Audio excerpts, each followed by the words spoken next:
Jerome O'Connor here. I'm farming in Arda in West Limerick with my two parents, James and Lely, milking 130 cows on two Astronaut A5s. We're robotic milking here since March 2021.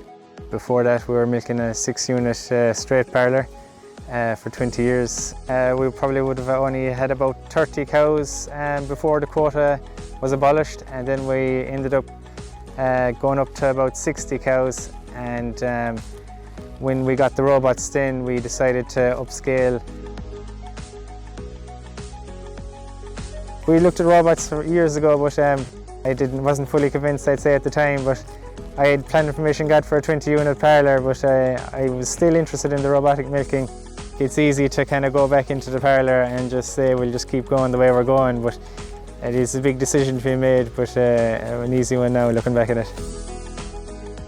Since installing the two Astronauts, the feed to yield has made a massive difference in the cows. You know that you're feeding the cow that's producing high quality milk, and the ones that are producing less won't be fed as much, so you're very efficient in your litres. And the data then from the colours between rumination and heat detection, it's very easy then for insemination for cows. Our nutrition is looked after individually, and you can keep an eye on them then with the horizon then with all the data that's provided.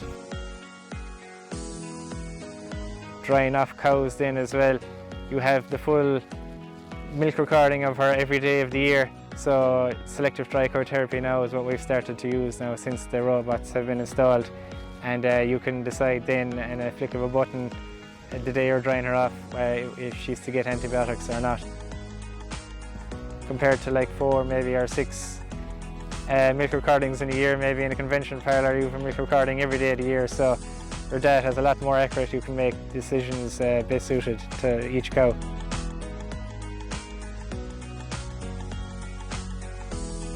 The flexibility the robots offer is second to none.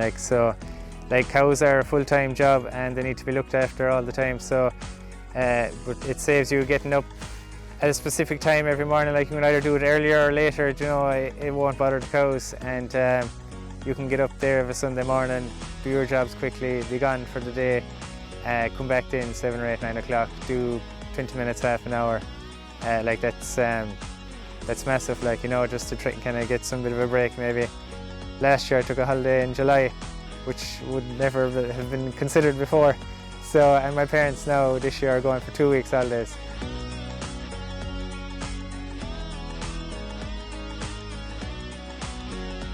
Lely and Mitchellstown have been very good from the first day I met him.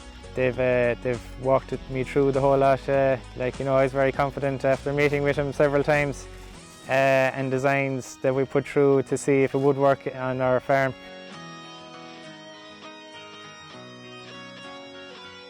The robots are serviced every 4 months on a cycle. A lot of it would be preventive maintenance, so downtime would be very little. But they're on the phone 24/7 if should any issue arise, and they do answer the phone, so it's always great to have that backup there when you need it.